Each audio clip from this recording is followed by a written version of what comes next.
Lampu darurat padam, sirine menggelegar, pesawat antariksa bergetar tak menentu. Kegelapan kosmos di luar lubang intip diterangi oleh kilatan berdegup. Para astronaut kembali memakai sabuk pengaman dan menatap layar. Keringat dingin mengucur di dahi mereka. Di depan, luar angkasa terbelah menjadi dua oleh sinar yang menyilaukan. Tidak ada yang mampu menghentikannya. Bentuknya mirip arus pesawat jet super besar, jutaan kali lebih kuat daripada yang bisa dibuat jet manapun. Akan mustahil mendekatinya. Kapten ekspedisi luar angkasa memerintahkan semua orang untuk segera memutar arah. Itu adalah jet lubang hitam, wujud nyata monster luar angkasa. Lubang ini layaknya penyedot debu raksasa, menelan apa saja yang berada di luar horizon peristiwanya, yakni batas antara ruang dan waktu dengan tempat keduanya menghilang. Kalau kamu berada di dekat perbatasan ini, tamatlah riwayatmu. Cahaya sebagai benda tercepat di alam semesta bahkan tidak bisa keluar dari gravitasi lubang hitam. Lubang ini tidak hanya menyerap materi, tapi juga menembakkan jet ke luar angkasa. Suar misterius yang panjangnya ribuan tahun cahaya. Untungnya, monster hitam seperti ini tidak ada di dekat bumi. Tapi mari bayangkan jika salah satunya tiba-tiba muncul di dekat matahari. Lubang itu mulai segera melahap bintang kita. Gravitasi yang kuat menarik salah satu sisi matahari. Lubang itu mengubah matahari menjadi pita, memakannya seperti kamu memakan spaghetti dari piring. Fisikawan menyebut fenomena ini sebagai spaghettifikasi. Saat monster selesai makan, dia pun cegukan. Dan bagaikan pedang laser, dua jet membelah galaksi kita menjadi dua. Para astronom sedang mengamati bencana serupa saat ini. Miliaran tahun cahaya jauhnya dari kita, sebuah lubang hitam dari sistem 3C321 membombardir galaksi terdekat dengan jet sinar X, sinar gamma, dan elektron yang melaju dengan kecepatan cahaya. Kejadian ini telah berlangsung selama jutaan tahun dan kita beruntung bisa mengamatinya dari jarak yang aman. Jika jet semacam ini mendekati planet yang mirip bumi, atmosfer dan lapisan ozon planet itu akan menguap. Semua kehidupan di permukaannya akan lenyap. Hanya penghuni bawah tanah yang mampu bertahan. Namun, jika lubang hitam benar-benar muncul di sebelah matahari, kita tak akan bisa bertahan hidup untuk bisa melihat jet yang dikeluarkannya. Sang monster akan menyerap energi matahari, dan semua panas serta cahayanya pun hilang. Bumi akan mendingin dan memasuki kegelapan abadi. Tapi seperti semua yang ada di alam semesta, jet juga bisa membawa pengaruh baik, seperti pupuk yang membantu tanaman tumbuh. Energi sinarnya menekan awan angkasa dan bintang-bintang baru akan lahir darinya. Bayangkan ini seperti saluran pembuangan di kamar mandi tempat air mengalir ke pipa. Air bergerak dalam bentuk spiral dan sebagian berputar di sekitar lubang. Lalu, bayangkan lubang hitam adalah saluran yang sama dan alih-alih air ada plasma di sana. Plasma ini berputar cepat menjadi bersifat magnetis dan terkumpul menjadi cakram akresi besar. Plasma ini mulai bersinar dan pada titik tertentu ia menembakkan dua aliran ke luar angkasa. Lubang hitam V404 Cygni berjarak sejauh 8.000 tahun cahaya. Pemandangannya mirip pertunjukan kembang api yang beratnya setara 10 matahari. Masalahnya, kembang api ini tidak disiapkan dengan baik dan sumbunya terbakar sebelum waktunya.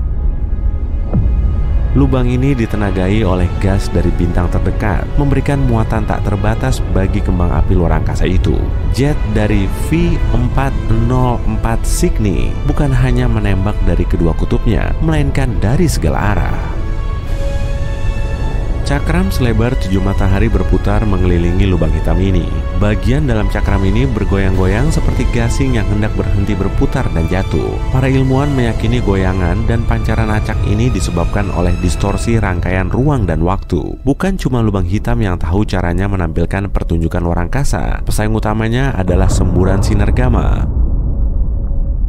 Sains tidak tahu persis penyebab kemunculannya. Kemungkinan besar, semburan ini disebabkan oleh peluruhan bintang besar atau tabrakan bintang neutron. Satelit merekam satu ledakan sinar gamma setiap harinya. Tapi setidaknya ada 500 hal serupa terjadi dalam semesta dalam periode waktu yang sama.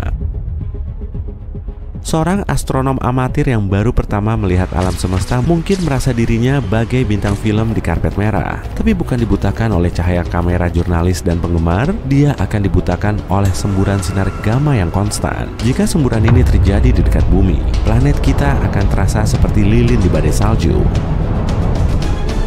Bayangkan kamu hidup di masa depan dan bisa lepas landas naik penerbangan antar bintang yang aman. Dengan naik pesawat antariksa, kamu terbang ke planet mirip bumi untuk melihat semburan sinar gamma secara langsung. Pesawatmu menembus luar angkasa dan mendarat di planet yang kamu tuju. Namun, begitu kamu menginjak tanahnya, kamu merasakannya. Setiap makhluk hidup di planet ini sedang menunggu hal buruk terjadi. Burung yang ketakutan terbang menembus langit. Hewan-hewan darat mulai berlarian keluar dari hutan dan mencari tempat berlindung. Angin membuat dedaunan berdesir, seolah berbisik kepadamu, "Selamatkan dirimu, keluar dari sini." Kemudian, angin bertiup makin kencang dan berubah menjadi badai. Kilatan terang muncul di cakrawala. Setelah beberapa detik, cahaya itu makin terang, seolah lampu sorot luar angkasa yang super besar baru saja dinyalakan. Semuanya hilang, hanya ada cahaya. Energi yang dilepaskan dalam 1 detik ini setara dengan energi yang dihasilkan matahari kita dalam 10 miliar tahun. 10 detik berlalu, dan pertunjukan cahaya akhirnya usai. Planet ini bergerak melintasi luar angkasa, dan kilatan cahaya hanya mengenai sebagian belahan selatannya. Tapi itu sudah cukup untuk memperburuk situasi. Ledakan sinar gamma ini lumayan singkat, jadi mungkin tak akan menguapkan lautan atau memusnahkan atmosfer. Tapi lapisan ozon yang melindungi planet dari sinar bintang terdekat dan radiasi kosmos tetap hilang. Semua kehidupan di planet ini tiba-tiba berakhir. Pemandangan ini mengerikan, tapi kita tak perlu panik untuk saat ini. Para ilmuwan meyakini kemungkinan terjadinya bencana serupa di bumi adalah 0, tapi bumi tidak selalu seberuntung itu. Kepunahan periode Ordovisium terjadi 450 juta tahun yang lalu. Mungkin ledakan sinar gamma adalah penyebabnya. Pusatnya berjarak 6.000 tahun cahaya dari bumi. Sinar UV yang berbahaya menghantam permukaan bumi, menyusutkan lapisan ozon hingga 40%-nya. Lebih dari separuh tumbuhan dan hewan menghilang, tapi kehidupan terus berkembang. Dan setelah 200 juta tahun, dinosaurus mulai menguasai planet ini. Eta Carinae adalah bintang ganda hiper raksasa. Beratnya hampir 200 kali berat matahari, dan dalam 10 detik, pancaran cahayanya setara dengan matahari dalam setahun. Jaraknya 7.500 tahun cahaya dari bumi. Tapi pada tahun 1843, penghuni planet kita melihatnya di langit malam tanpa teleskop. Ini terjadi berkat sebuah ledakan, awan gas, dan debu yang indah ini adalah konsekuensi dari ledakan itu. Bisa dibilang, ini ibarat reruntuhan bintang super besar, tapi pemandangannya keren. Selama 1 juta tahun ke depan, Eta Carinae akan terus meledak dan membentuk semburan sinar gamma. Tapi umat manusia tetap tidak perlu khawatir. Arah awan gas menunjukkan bahwa semburan sinar di masa depan tak akan menghantam bumi. Planet kita sedang dikepung.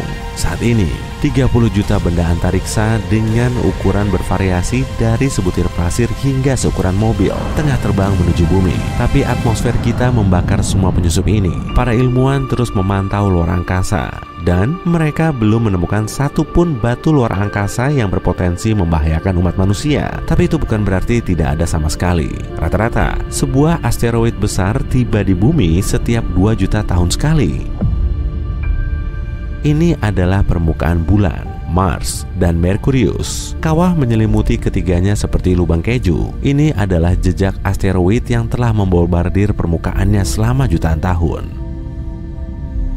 Atmosfer adalah penghalang yang sangat baik terhadap hujan batu dari luar angkasa. Tapi setiap tahun, sekitar 500 objek besar masih mampu menembusnya. Sebagian besarnya jatuh ke laut atau daerah berpenduduk jarang, sehingga tidak ada yang tahu. Aktivitas geologi berlanjut di bumi. Benua bergerak, gunung terus meninggi dan menyusut. Saat kamu menonton video ini, lanskap bumi terus berubah. Semua ini menghapus segala jejak meteorit yang jatuh ke bumi. Oke, kamu tahu nggak kenapa air laut asin? Kita baru tahu alasannya tahun 1979. Seluruh planet tertutup oleh lautan dan kita nggak tahu dari mana asal garamnya.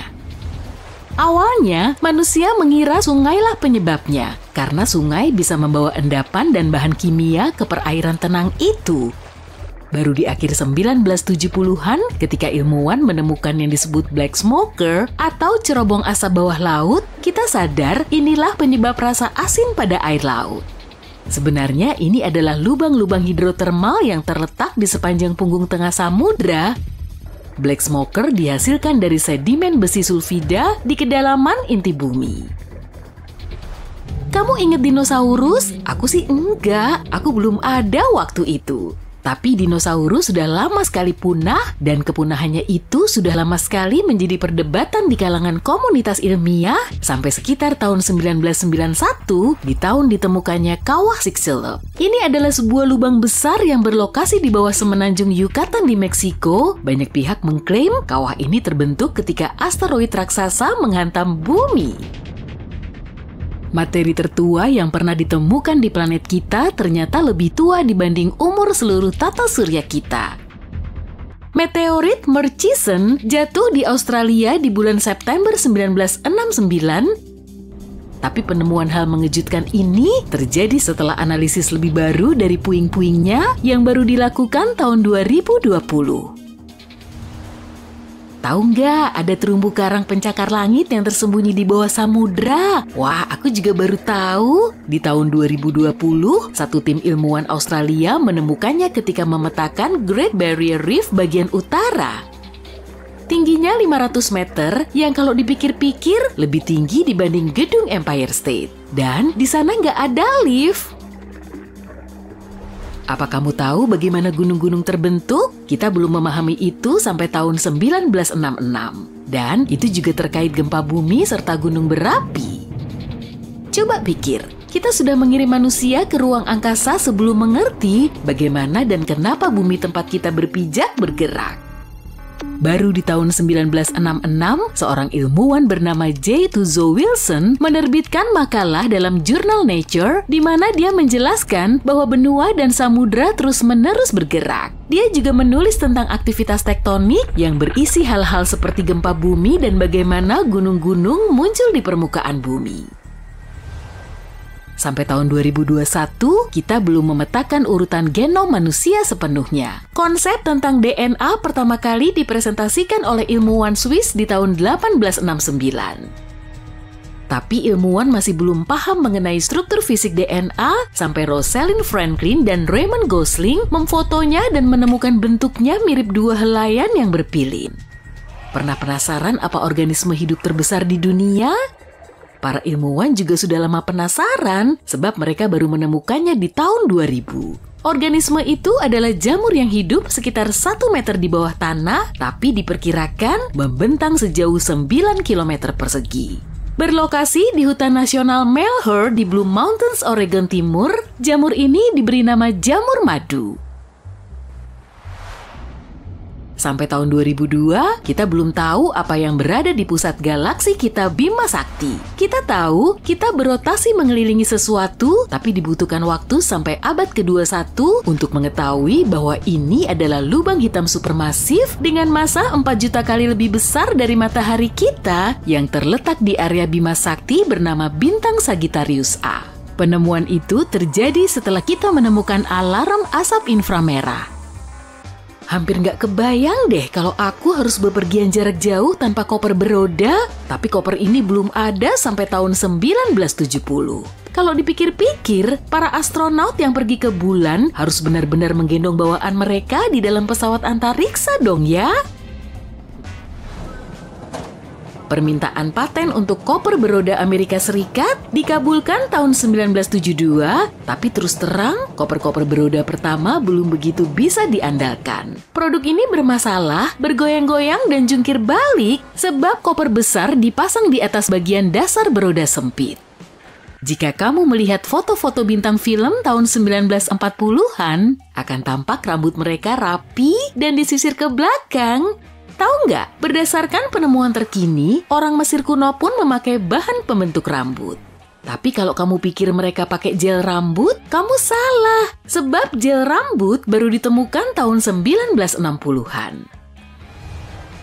Yang dipakai orang untuk menata rambut di tahun 1940-an disebut Brylcreem yang kekentalannya lebih mirip lilin dan ditemukan di tahun 1929. Gel rambut seperti yang kita kenal sekarang muncul agak lebih lambat dan ditemukan oleh seorang pria bernama Louis Montoya. Produk ini segera menjadi tren sebab nggak terlalu berminyak seperti produk-produk sebelumnya. Oke, mari bahas tentang kamar kecil. Di masa Romawi kuno, orang memakai semacam alat pengusap, tapi itu berupa tongkat dengan spons di bagian atasnya. Lembaran kertas yang diberi pewangi dengan tujuan yang sama tampaknya telah tercatat di Cina di tahun 589 Masehi. Tapi di Amerika Serikat, medicated paper for the water closet atau kertas tisu untuk kloset air dipasarkan di tahun 1850-an. Varian tisu toilet lembut dan nyaman baru diperdagangkan di tahun 1930-an dengan bonus sama sekali bebas serpihan. Dan kurasa kita semua harus mengapresiasi ini. Yang ini mungkin terkesan gak begitu baru, tapi denger ya, penelitian modern mengungkapkan bahwa umur cincin Saturnus kurang dari 100 juta tahun atau lebih. Mungkin 100 juta tahun terkesan lama, tapi kalau ingat tata surya terbentuk sekitar 4,5 miliar tahun lalu, ini agak mengubah persepsimu kan? Ada spesies hiu di bumi yang telah hidup di perairan kita 4 kali lebih tua dibanding cincin Saturnus. Kita mengetahui ini dengan menggunakan data terkini tentang massa cincin Saturnus dan perbandingan debu dan airnya. Dengan makin banyaknya kita beralih ke e-commerce hari ini, sulit memandang supermarket tradisional sebagai penemuan revolusioner. Kita juga belum memiliki supermarket selama yang kamu kira.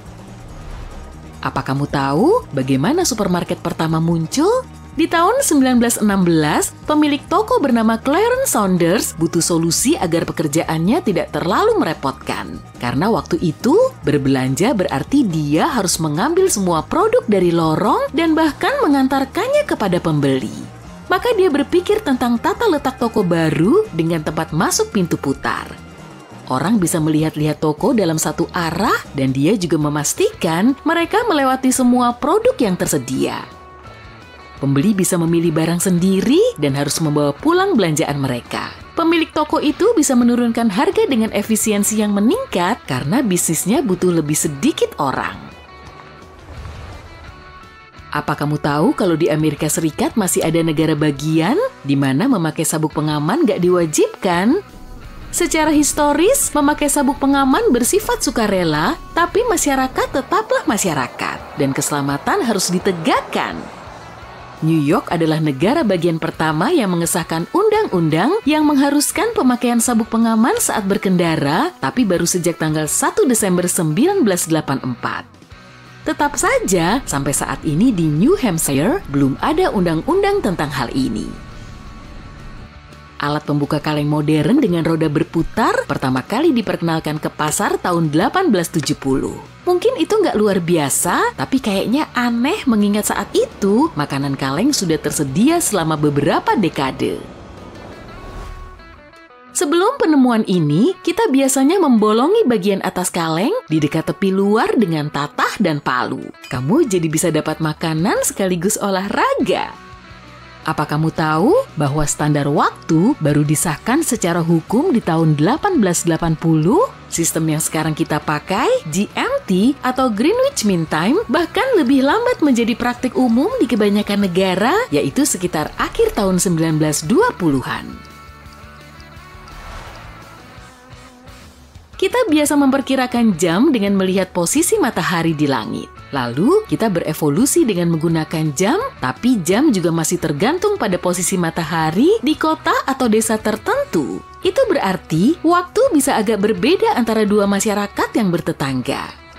Dan bagi kita ini bukan masalah besar sampai ditemukannya kereta api. Ketika mulai bepergian lebih cepat dan menempuh jarak yang lebih jauh, kita harus menemukan cara untuk tahu kapan sebuah kereta akan berangkat dan sampai di tempat tujuan tertentu. Ini bisa membantu semua musafir di berbagai lokasi dan memang ini masalah waktu. Ah, masa? Objek yang beratnya miliaran kali massa matahari pasti mudah ditemukan, bukan? Salah. Sayangnya tidak semudah itu. Begitu juga halnya dengan lubang hitam yang hilang. Tapi, mari kita pergi ke gugus galaksi Abell 2261 yang punya lubang hitam supermasif di pusatnya. Atau setidaknya, disitulah seharusnya ia berada. Masalahnya, fenomena ruang angkasa raksasa ini tidak bisa ditemukan. Lubang hitam supermasif adalah monster raksasa yang berputar-putar pelan di pusat galaksi induknya. Lubang hitam mengumpulkan awan gas dan debu di sekelilingnya yang membuat lubang hitam membengkak hingga mencapai ukuran yang tidak bisa dibayangkan oleh manusia. Jika lubang hitam supermasif, kayak yang berada di pusat galaksi Bima Sakti, bergerak sedikit saja mendekati tata surya, maka kita akan mengalami kehancuran. Jarak antara objek besar ini dengan bumi bisa mencapai puluhan tahun cahaya dan tetap saja akan mendatangkan malapetaka bagi planet kita. Bumi bersama benda-benda lain yang membentuk tata surya akan ditarik ke dalam orbit lubang hitam dan ditakdirkan untuk berputar mengelilinginya selama-lamanya. Hei, siapa tahu ya kan? Jadi ada baiknya lubang hitam seperti itu menjauh dari kita untuk saat ini. Jadi, mari kita lihat apa yang terjadi dengan lubang hitam supermasif yang melarikan diri dari gugus galaksi raksasa berjarak 2,7 miliar tahun cahaya dari bumi. Para ilmuwan telah mencarinya dengan bantuan Observatorium Sinar X Chandra milik NASA dan teleskop luar angkasa Hubble. Tapi sejauh ini belum ada hasilnya. Masalah utama dalam menemukan lubang hitam adalah warnanya yang hitam. Dan ruang angkasa juga berwarna hitam. Ya, benar. Jadi tidak ada kontras apapun yang bisa membantu para astronom menemukan lubang hitam. Tapi para ilmuwan belum menyerah. Lagi pula mereka punya banyak teknologi lain untuk menemukan lubang hitam, baik yang kecil maupun yang besar, di angkasa yang sangat luas. Sebagian dari metode ini melibatkan pengamatan bintang-bintang yang mengorbit lubang hitam. Kadang-kadang yang diamati adalah sinyal gelombang gravitasi yang samar yang dihasilkan ketika dua lubang hitam bertabrakan. Tapi, teknik yang paling bisa diandalkan adalah dengan mengamati debu dan gas yang akan kolaps bersamanya. Masalahnya, lubang hitam adalah objek ruang angkasa dengan gravitasi yang sangat besar. Jadi, area di sekeliling lubang hitam biasanya sedikit kacau. Gas dan debu ditarik ke dalam jurang yang tak berdasar, memampat dan memanas. Dalam prosesnya, lubang hitam itu melepaskan banjir radiasi sinar X. Karena itu, para astronom mencari sumber sinar X yang sangat terang di alam semesta. Kemungkinan sumber-sumber tersebut merupakan embusan napas terakhir gumpalan materi raksasa sebelum menghilang ke dalam lubang hitam. Lalu, kenapa para ilmuwan tidak bisa menemukan tanda-tanda sinar X yang ditinggalkan lubang hitam di Abell 2261? Salah satu hal yang paling misterius dari lenyapnya lubang hitam ini adalah teleskop radio telah menemukan tanda-tanda adanya gumpalan materi super panas yang dilontarkan pada suatu waktu dalam kurun waktu 50 juta tahun terakhir. Gumpalan-gumpalan ini kemungkinan besar disebabkan oleh lubang hitam yang besar, yang saat ini tidak bisa ditemukan. Jadi, saat ini kita hanya bisa menebak-nebak. Mungkin dua lubang hitam berukuran sedang bertabrakan dan mendorong keluar si raksasa yang baru saja bergabung di pusat galaksi. Pengamatan bintang-bintang di galaksi tersebut menunjukkan adanya gumpalan materi yang sangat rapat beberapa ribu tahun cahaya dari inti galaksi. Mungkin itu adalah lubang hitam yang melarikan diri, tapi sayangnya tidak ada sinyal sinar X yang datang dari gumpalan tersebut. Atau lubang itu mungkin masih ada di sana, di tempat yang seharusnya, tapi dia, sedang tertidur. Kalau tidak mendapat pasokan gas dan debu baru, tidak ada yang bisa dimakan. Akibatnya, dia tidak bisa melepaskan banjir sinar X. Tapi sekali lagi, jawaban jangan ganggu, lubang hitam sedang tidur, tidak terlalu memuaskan. Kenapa lubang hitam tidak mendapatkan makanan dari luar angkasa? Apa yang terjadi 50 juta tahun lalu? Gumpalan materi apa yang melesat menjauhi pusat galaksi? Begitu banyak pertanyaan dan belum ada jawabannya. Setidaknya kita tahu seperti apa lubang hitam itu. Ya, agaknya sih. Sebenarnya, ini adalah bayangan cakrawala peristiwa lubang hitam yang terlihat pada materi super panas yang jatuh ke dalam lubang. Foto lubang hitam yang pertama kali dipotret pada tahun 2019. Tapi, data untuk pembentukannya dikumpulkan pada tahun 2017. Tim internasional yang terdiri dari lebih dari 200 astronom membutuhkan waktu 2 tahun untuk mengumpulkan foto tersebut. Kita bisa mengagumi fenomena luar angkasa yang menakjubkan ini berkat jaringan teleskop global yang luas yang disebut Event Horizon Telescope Collaboration atau disingkat EHT. Kenapa dinamakan demikian? Karena cakrawala peristiwa adalah titik tanpa kembali di pinggiran lubang hitam. Ketika sesuatu, misalnya materi, radiasi, atau cahaya mencapai batas ini, maka tidak ada cara untuk melepaskan diri dari cengkeraman lubang hitam. Nah, untuk memotret foto pertama lubang hitam, para ilmuwan menciptakan teleskop virtual yang ternyata sebesar planet kita dengan menggabungkan kekuatan 8 teleskop radio yang kuat. Tapi, ini bukan hal yang mudah. Para peneliti harus mengarahkan teleskop-teleskop itu secara simultan dalam urutan yang direncanakan secara cermat dengan bantuan jam atom yang dipasang di setiap teleskop. Selain itu, untuk meminimalkan kemungkinan hujan dan cuaca buruk, mereka bahkan membangun teleskop di area yang sangat kering, seperti Gurun Atacama di Chili dan Kutub Selatan. Pada setiap hari pengamatan, teleskop ini mengumpulkan data sekitar 350 terabyte. Itu 10 kali lipat jumlah data yang dikumpulkan setiap hari di penumbuk hadron raksasa. Tapi mari kita bahas lebih lanjut tentang lubang hitam itu sendiri. Ada lubang hitam bintang yang lebih kecil tapi lebih berbahaya daripada lubang hitam supermasif. Lubang hitam muncul ketika bintang yang kehabisan makanan bintang kolaps ke dalam dirinya sendiri. Jika sebuah bintang tadinya cukup besar, ia akan terus memampatkan diri dan memampatkan diri lagi. Dan tada! Lahirlah bayi lubang hitam bintang. Meskipun lubang hitam itu kecil, ia tetap saja 5 hingga puluhan kali lebih berat daripada matahari. Nggak kayak saudara-saudaranya yang masif, lubang hitam mini hipotetis bisa jadi sangat kecil, tidak lebih besar dari atom. Meskipun begitu, satu lubang hitam yang sangat kecil bisa saja memiliki massa 1000 mobil SUV. Salah satu teori menyatakan bahwa bertonton lubang hitam mikro bisa saja tercipta tepat setelah Big Bang dan awal mula alam semesta. Beberapa ilmuwan bahkan mengatakan bahwa ada beberapa lubang hitam mini yang melintasi planet kita setiap hari. Ada lubang hitam supermasif yang berada di tengah-tengah galaksi kita Bima Sakti. Namanya Sagittarius A-star dan massanya 4,3 juta kali lebih berat dari matahari. Tapi kita tidak akan ditarik ke dalam lubang ini. Jaraknya lebih dari 26.000 tahun cahaya dari bumi. Terlalu jauh untuk memberi pengaruh pada planet kita. Ngomong-ngomong, baru-baru ini para astronom menemukan kalau lubang hitam supermasif ini mungkin bocor. Kalau itu benar, berarti Sagittarius A-star bukanlah raksasa yang sedang tidur seperti yang diduga sebelumnya. Ia mungkin masih aktif. Dan kebocoran yang terekam oleh para ilmuwan bisa jadi merupakan lubang hitam yang sedang cegukan saat menelan awan gas. Mungkin kita harus menyendawakan bayi ini? Kalau kamu berada di dekat lubang hitam, bersiap-siaplah karena waktu akan melambat secara signifikan. Ini mungkin cocok untukmu kalau kamu tidak ingin bertambah tua, tapi jangan sampai dirimu ditarik ke titik tanpa kembali ya. Bahaya lain dari berada di sekitar lubang hitam adalah lubang hitam bisa saja berperilaku seperti gunung berapi galaksi. Dari waktu ke waktu, lubang hitam akan menyala. Tapi, alih-alih memuntahkan lava, lubang hitam justru menghasilkan energi yang sangat besar.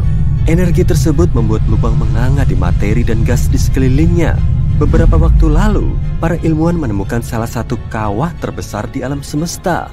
Teleskop radio dan sinar X mendeteksi lubang hitam supermasif yang membuat ulah bertahun-tahun yang lalu. Peristiwa itu terjadi di gugus galaksi yang jaraknya 390 juta tahun cahaya dari bumi.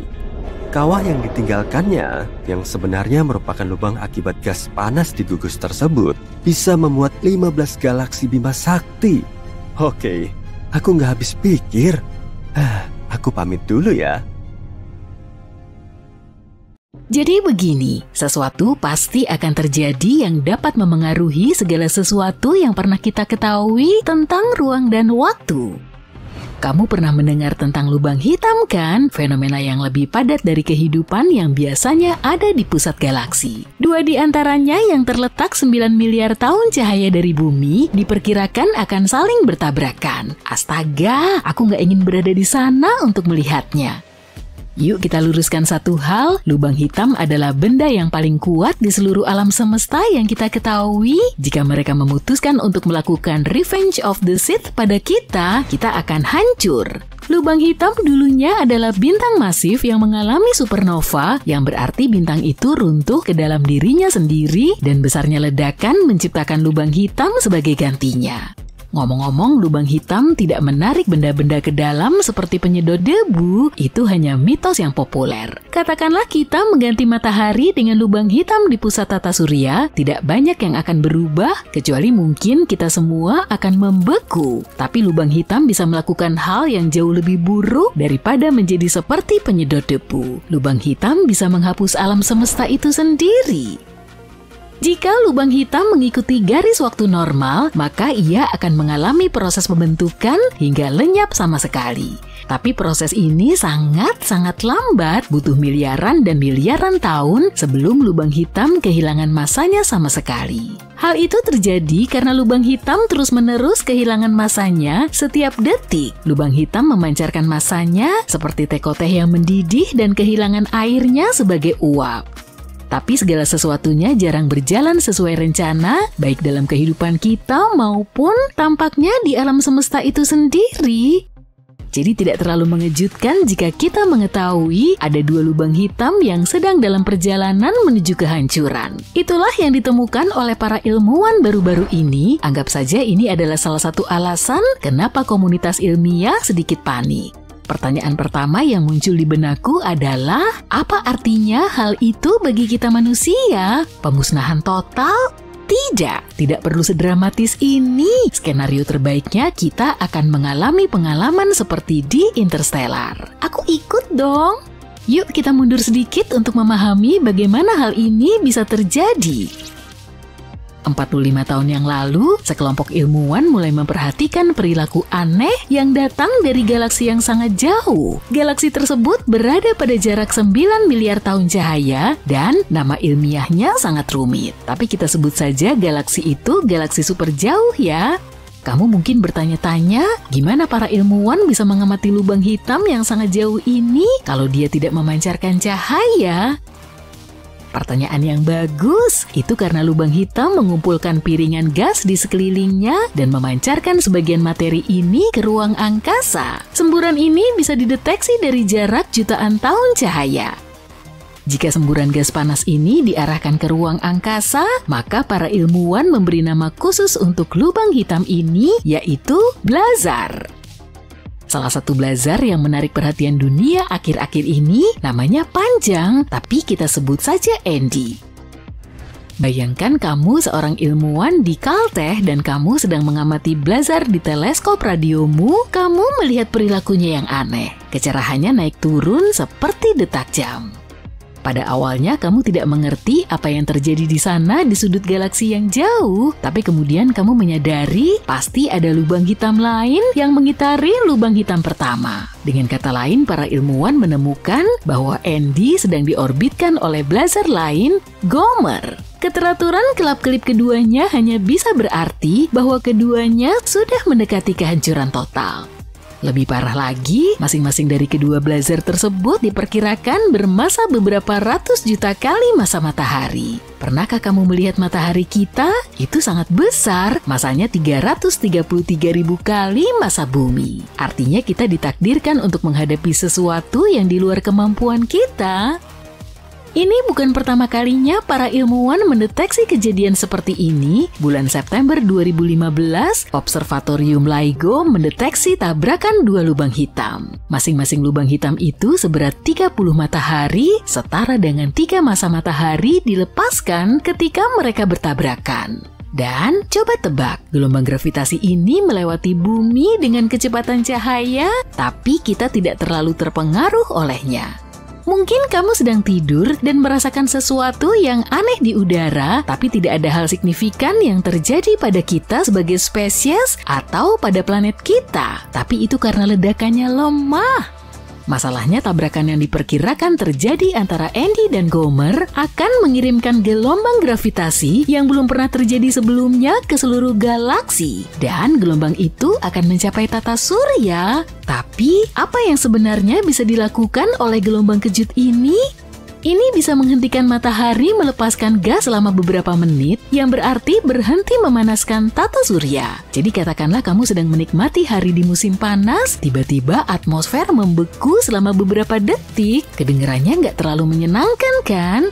Tapi itu sebenarnya kemungkinan yang lebih baik daripada yang berikutnya. Dalam salah satu skenario terburuk, ledakan dari tabrakan antara Andy dan Gomer dapat memutus ikatan antar atom dan membuat semuanya hancur. Kamu, aku, kucingmu, kita semua akan berubah menjadi partikel-partikel kecil yang mengambang di ruang hampa udara. Hal ini mungkin terdengar menakutkan, tetapi para ilmuwan mengatakan sebuah atom terbuat dari 99% ruang kosong. Ini berarti bahwa setiap orang di bumi ini, 8 miliar manusia, dan segala sesuatu yang ada seperti tanaman, benda, hewan, semuanya terdiri dari 99% ruang kosong. Jadi mungkin yang akan dilakukan Andy dan Gomer adalah memisahkan semua atom kita dan menghilangkan soliditas kita. Kemudian lagi, ledakan tersebut dapat mengacaukan tatanan ruang dan waktu yang kita kenal. Kamu masih ingat Albert Einstein kan? Rambut gila, dia adalah nama di balik teori relativitas. Einstein menemukan bahwa waktu itu relatif, dia selalu bergantung pada pengamatnya. Ini berarti bahwa waktu tidak sama di seluruh alam semesta. Kenapa demikian? Ya, karena teori relativitas Einstein juga merupakan teori gravitasi. Einstein menemukan gravitasi adalah efek yang dimiliki benda-benda terhadap susunan ruang dan waktu. Setiap benda yang memiliki massa, termasuk aku, kamu, kucingmu, dan planet kita, menciptakan lengkungan atau distorsi pada struktur ruang waktu yang menyebabkannya melengkung. Semakin besar masanya, semakin besar gaya gravitasinya, semakin besar pula distorsi pada tatanan tersebut. Mungkin terdengar rumit, tapi inilah yang menciptakan persepsi ruang dan waktu yang berbeda di seluruh kosmos. Inilah sebabnya mengapa kamu akan menua dengan cara yang berbeda di bumi dan di Jupiter. Inilah sebabnya mengapa waktu berlalu dengan sangat berbeda bagi para astronot yang sedang menjalankan misi panjang dan bagi orang-orang yang tetap tinggal di bumi. Inilah kenapa tabrakan 2 mega blazar bisa mengacaukan persepsi kita tentang ruang dan waktu. Ini karena kekuatan gelombang kejut gravitasinya. Paham kan? Belum lagi lubang hitam yang sudah merupakan lengkungan besar dalam struktur ruang waktu. Kamu pasti ingat kan adegan di film Interstellar di mana tokoh utama membengkokkan kontinum ruang waktu melalui lubang hitam. Tapi jangan coba-coba melakukan hal ini di rumah ya. Sejauh yang kita tahu, siapapun yang memilih untuk masuk ke dalam lubang hitam tidak memiliki jaminan untuk bisa kembali ke rumah lagi. Para ilmuwan mengatakan ledakan blazar ini akan terjadi sekitar 10.000 tahun lagi. Tapi tunggu dulu, jika blazar ini berada 9 miliar tahun cahaya dari bumi, artinya kedua lubang hitam ini seharusnya sudah bertabrakan jauh sebelum tata surya dan planet tempat tinggal kita lahir. Kamu tahu, tata surya baru lahir sekitar 4 miliar tahun yang lalu, dan karena kita membutuhkan waktu 9 miliar tahun cahaya untuk menerima cahaya yang dipancarkan oleh kedua lubang hitam tersebut, artinya tabrakan kedua lubang hitam tersebut sudah terjadi dan akan mencapai bumi 10.000 tahun lagi. Artinya gelombang kejut sudah melintasi galaksi-galaksi saat ini, tapi tetap saja ini adalah sesuatu yang bahkan tidak akan bisa disaksikan oleh cucu-cucu kita. Kita semua tahu tentang lubang hitam, tapi bagaimana dengan saudara kembar misteriusnya, lubang putih? Apa kamu pernah dengar tentangnya? Apa mereka nyata? Dan pertanyaan terpentingnya, apa keduanya adalah portal interdimensional besar? Mari cari tahu. Lubang hitam adalah objek antariksa menyeramkan dengan daya tarik yang sangat luar biasa. Gravitasinya begitu besar hingga cahaya pun tak bisa lepas darinya. Itu sebabnya mereka tampak hitam bagi kita. Mereka muncul saat bintang yang setidaknya 3 kali lebih besar dari matahari mati, menua. Bintang seperti itu menumpahkan lapisan gas dan ukurannya menyusut. Intinya terus menyusut hingga berubah menjadi bola kecil bertekanan besar di dalamnya. Dan saat tak mampu menahan tekanan ini lagi, dia meledak, kolaps dengan sendirinya dan menjadi lubang hitam. Dan yap, kita masih harus banyak belajar tentang mereka. Tapi setidaknya kita punya gambaran kasar tentangnya. Tapi bagaimana dengan lubang putih? Kenapa kita jarang sekali mendengar tentangnya dan tak tahu apa-apa tentangnya? Lubang putih adalah objek antariksa teoretis yang merupakan kebalikan lubang hitam. Jika lubang hitam memakan semua yang dia lihat, maka lubang putih sebaliknya tak membiarkan apapun memasukinya. Oh ya, lubang putih cuma sekedar nama. Di mata kita warnanya tak mungkin putih. Bayangkan kamu sedang di pesawat antariksa. Tiba-tiba kamu melihat sesuatu yang mirip lubang hitam biasa yang dikelilingi cincin debu dan gas antariksa yang terang, berputar, dan masif. Namun, kalau terus menatapnya, kamu akan melihat sesuatu yang unik. Lubang ini memuntahkan materi dari pusatnya. Lubang hitam jelas tidak begini. Pada saat itu, kamu menyadari ini adalah lubang putih karena secara visual perbedaan tak ada. Kedua fenomena antariksa ini punya apa yang disebut cakrawala peristiwa yang merupakan semacam batas. Untuk lubang hitam, batas ini menjadi titik tak bisa kembali. Kalau melewatinya, tak ada jalan kembali untukmu. Tapi untuk lubang putih, itu lebih seperti tembok tak terlihat yang tak bisa kamu lewati. Agak mirip klub eksklusif yang gak ada isinya. Nah, ini dia yang menarik. Suatu kali, sebuah lubang putih mendapatkan material dalam jumlah besar dari suatu tempat, entah bagaimana. Tapi kemudian, dia berhenti menyerap materi ini dan mulai memuntahkannya. Jadi, artinya, dia memuntahkan sisa-sisa masa lalu. Tapi masa lalu apa yang dimaksud? Bisakah lubang putih memuntahkan sesuatu yang pernah ada dan sudah lama menghilang? Bisakah mereka memengaruhi dunia kita? Gambaran ini mungkin agak mengkhawatirkan, tapi tenang aja, sebab kita belum menemukan satupun lubang putih.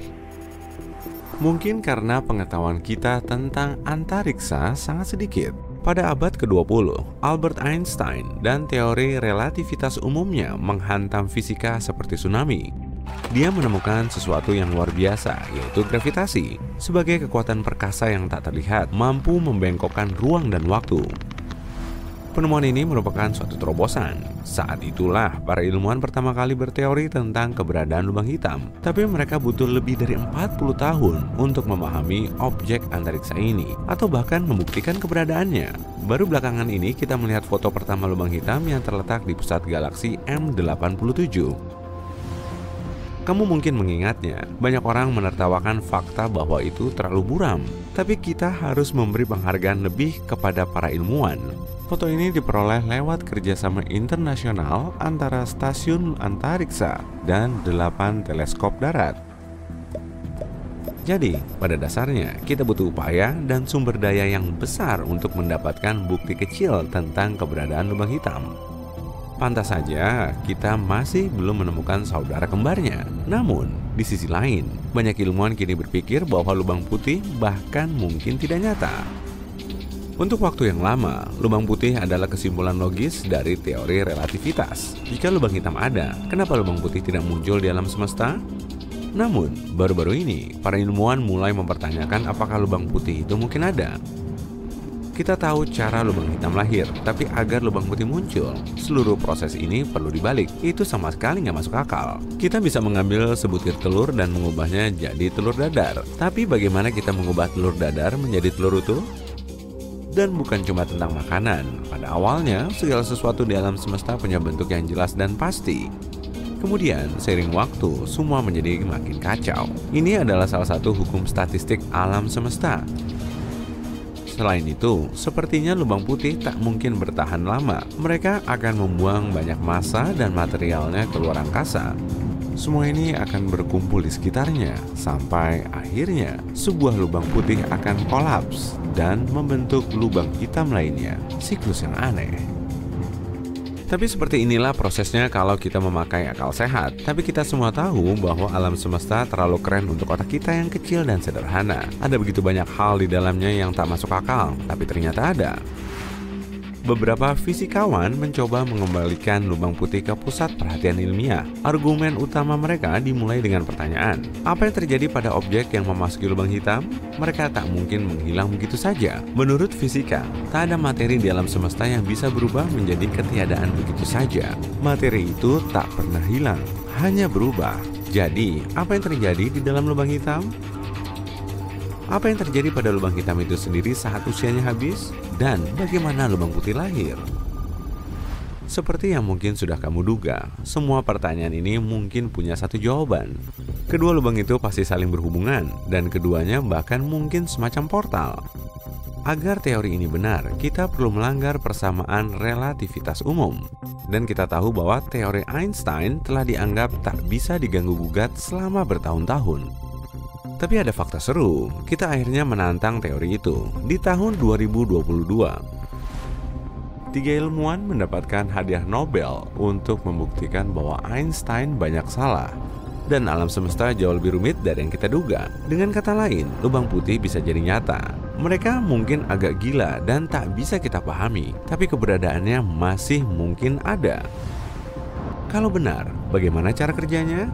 Nah, kami punya beberapa ide. Misalnya, ada yang berpendapat bahwa lubang putih mungkin merupakan anaknya lubang hitam. Seiring waktu, lubang hitam bisa menua dan menjadi sangat kecil. Kemudian, proses yang terjadi di dalamnya akan berhenti mematuhi akal sehat. Kacakan kuantum murni akan muncul, partikel menciptakan kegilaan dan kekacauan, dan boom, lubang hitam berubah menjadi lubang putih. Lubang putih seperti itu akan berukuran sebesar partikel kecil dan beratnya kira-kira sama dengan selai rambut manusia. Dia tak akan punya massa gravitasi sebesar leluhurnya, tapi akan punya bagian dalamnya. Dengan kata lain, lubang putih ini akan menyimpan semua yang ditelan lubang hitam di kehidupan sebelumnya. Dan cepat atau lambat, itu akan mulai memuntahkan materi ini. Jika teori ini benar, maka suatu hari nanti, lubang putih mungkin mulai mendominasi seluruh alam semesta kita.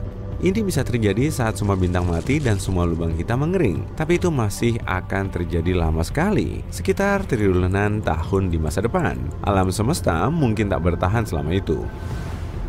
Ada juga pilihan lain. Mungkin seluruh alam semesta kita adalah ciptaan lubang putih. Beberapa fisikawan mengatakan Big Bang tampak mencurigakan seperti perilaku potensial lubang putih.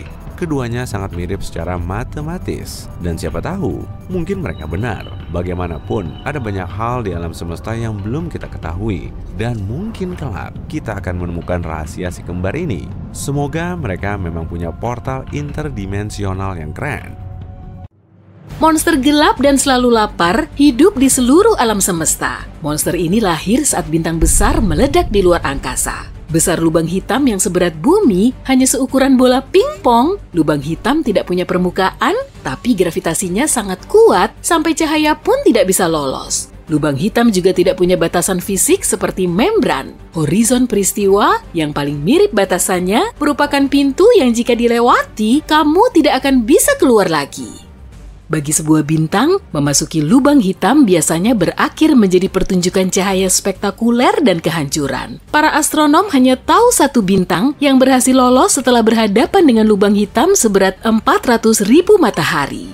Itu terjadi di galaksi sekitar 250 juta tahun cahaya jauhnya dari bumi. Para astronom dengan peralatan kuatnya melihat ledakan sinar X yang membara di luar angkasa setiap 9 jam. Mereka mengira itu adalah sinyal darurat dari bintang yang terjebak jurang kosmis. Bintang itu masih berwujud raksasa merah biasa saat bertemu teman barunya untuk kali pertama. Saat keduanya terlalu berdekatan, monster luar angkasa yang lapar itu tak bisa menahan godaan, lantas melahap tamunya. Setelah monster itu selesai melahap lapisan hidrogen luar bintang itu, yang tersisa hanyalah inti bintang. Pada akhirnya, bintang malang itu berubah menjadi katai putih. Tapi entah kenapa, monster luar angkasa raksasa itu tidak sanggup menghabiskan makanannya dan menjebak si bintang dalam orbitnya, mungkin untuk dimakan nanti. Sejak itu, si katai putih berkeliling dalam putaran 9 jam. Dia berada cukup jauh dari lubang agar tidak jatuh atau tertelan. Perjalanannya tidak begitu lancar karena gravitasi jalur orbit terus berputar. Dalam waktu 2 hari, jalur orbitnya sudah mirip pola spirograf. Sementara lubang hitam terus melahapnya, bintang itu terus kehilangan massa dan ukurannya membesar. Orbitnya menjadi semakin bundar. Para ilmuwan percaya, suatu hari nanti bintang itu akan bisa menjauh dari temannya yang kejam dan berubah menjadi planet seukuran Jupiter dalam 1 triliun tahun. Itu 70 kali lebih lama dari umur alam semesta. Jadi, mungkin itu tidak akan pernah terjadi. Bima Sakti sendiri memiliki ratusan juta lubang hitam dan ada lebih banyak lagi di luar ruang lingkupnya. Lubang-lubang hitam itu mungkin saja melahap bintang lain dan melepaskannya ke galaksi lain. Teleskop yang ada sekarang mungkin tidak cukup kuat untuk menemukannya. Kebanyakan galaksi, termasuk Bima Sakti, memiliki lubang hitam supermasif di tengahnya. Bobotnya bisa miliaran kali lebih berat daripada matahari. Lubang-lubang hitam lain hanya berbobot 3 kali massa matahari. Lubang hitam yang terdekat dengan bumi berjarak 1000 tahun cahaya. Kalau menurut hitungan galaksi sih dekat. Lubang hitam itu berada dalam sistem bintang yang bisa kamu lihat dengan mata telanjang. Para ilmuwan menemukannya saat mereka melihat bintang yang bertingkah aneh. Itu adalah bintang raksasa yang berputar sangat cepat. Mereka mengira bintang itu pasti punya teman gravitasi yang kuat. Lubang hitam paling lapar yang pernah astronom temukan sejauh ini berbobot 34 miliar matahari dan sekitar 8.000 kali lebih besar daripada yang ada di tengah Bima Sakti. Lubang hitam itu bisa melahap setara 1 matahari setiap hari. Kadang lubang hitam bahkan melahap lubang hitam lain yang kebetulan terlalu dekat dengannya. Sebelum kamu naik pesawat antariksa untuk kabur ke galaksi aman tanpa lubang hitam, aku punya kabar baik nih. Meski ukurannya supermasif, radius lubang hitam tidak cukup besar untuk bisa menghancurkan bumi. Dan yang terlapar pun aman untuk diamati dari kejauhan. Tidak akan ada lubang hitam yang jaraknya lebih dekat dibandingkan dengan jarak bumi dan matahari. Bahkan untuk waktu sekitar usia alam semesta sejauh ini dikali 10 miliar kali. Jika salah satu dari monster ini melewati Neptunus, itu bisa memengaruhi orbit bumi dan itu akan berakibat buruk. Secara teori, apapun bisa berubah menjadi lubang hitam. Perbedaan antara lubang hitam dan matahari hanyalah materi pusatnya. Materi di pusat monster luar angkasa besar itu sangat padat. Sebenarnya, ada satu cara yang sudah diketahui untuk membuat lubang hitam, yaitu tabrakan gravitasi bintang supermasif yang bobotnya 20-30 kali massa matahari. Jadi, matahari tidak akan pernah menjadi lubang hitam. Tapi kalau itu terjadi dan mantan bintang itu mempertahankan massanya, kekuatan gravitasinya akan tetap sama. Bumi tetap akan mengelilinginya dan tidak akan tertarik ke dalamnya. Orbitnya juga tidak akan berubah dan satu-satunya masalah besar hanya kurangnya cahaya matahari. Kenyataannya, ukuran matahari tidak cukup besar untuk bisa berubah seperti itu dan pada akhirnya akan menjadi katai putih. Lubang hitam tak akan pernah melahap seluruh galaksi untuk makan siang. Ada sekitar 400 miliar bintang di dalam Bima Sakti. Hanya sekitar 0,1% dari total bintang yang terbentuk akan berakhir menjadi lubang hitam. Monster supermasif yang selalu lapar dan berada tepat di tengah galaksi ini memiliki jangkauan gravitasi yang menakjubkan, tapi itu pun tak akan cukup. Lubang hitam itu sudah memakan sebagian besar bintang yang berada di dekatnya. Bobotnya sudah sekitar beberapa juta matahari, jadi lubang hitam itu tak akan membesar meskipun terus melahap bintang yang mirip matahari. Galaksi akan terus bertabrakan dan lubang hitam akan terus bertumbuh dan melebur. Tapi karena alam semesta sudah besar dan terus berkembang, tabrakan dan peleburan ini tidak akan terjadi selamanya. Lubang hitam akan mengelilingi luar angkasa luas ini seperti bintang pengembara. Lubang-lubang hitam ini bahkan tak akan bisa melahap materi gelap di pinggiran galaksi. Pada akhirnya, lubang hitam akan binasa, tapi itu masih sangat lama. Jika kamu menjadi penjelajah luar angkasa dan menjelajah cukup jauh untuk melihat lubang hitam, lalu terjatuh ke dalamnya, hidupmu tak akan berakhir seketika. Keadaan akan jauh lebih rumit, pemahamanmu terhadap ruang dan waktu akan berubah, dan kenyataanmu akan terbagi dua. Dalam salah satunya, kamu akan binasa. Dalam kenyataan lain, kamu akan hidup dan memasuki lubang dengan selamat. Saat kamu memasuki lubang lebih dalam, kamu akan melihat luar angkasa menjadi semakin bergelombang. Di tengah lubang akan bergelombang hingga tak terhingga. Itu disebut singularitas. Hukum fisika yang memiliki dasar ruang dan waktu tak punya kekuatan di sini. Dalam lubang yang cukup besar, yakni jutaan kali lebih besar daripada matahari, keadaan akan berjalan lancar untukmu. Dan kamu akan terus terjun bebas tanpa gravitasi. Kamu bisa terus jatuh dalam kehampaan sampai mencapai singularitas. Kamu tak punya kesempatan untuk bergerak melawan arah. Di sana, ruang dan waktu bertukar peran. Di bumi, waktu terus menarikmu ke depan, tapi secara figuratif. Dan di dalam lubang, waktu akan melakukan itu secara fisik.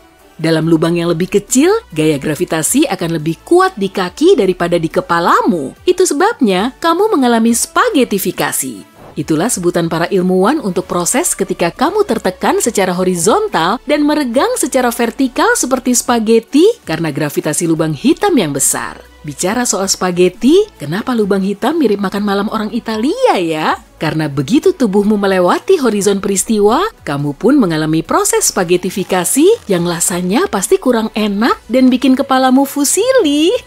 Wow, jadi lapar nih.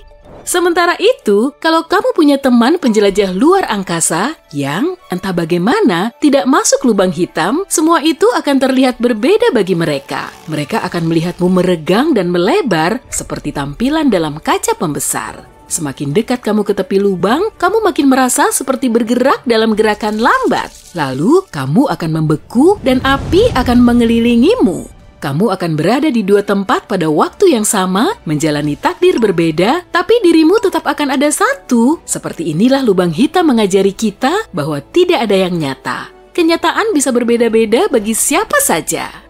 Beberapa ilmuwan yakin bahwa kita hidup di dalam lubang hitam besar. Semua yang ada di alam semesta dimulai dari ledakan dahsyat atau Big Bang. Tapi sebuah teori mengatakan ada juga sesuatu sebelum ledakan itu. Sesuatu yang berupa biji sangat padat yang menjadi pusat semua massa dan energi alam semesta. Bobotnya kira-kira seberat 1 miliar matahari dan ukurannya 1 triliun lebih kecil daripada partikel apapun yang bisa diamati manusia. Biji ini bisa jadi muncul di dalam lubang hitam. Kalau kamu percaya ada lebih dari satu semesta, lubang hitam juga bisa menjadi pintu penghubung dunia-dunia itu. Biji itu bisa jadi seperti akar yang menumbuhkan dua pohon.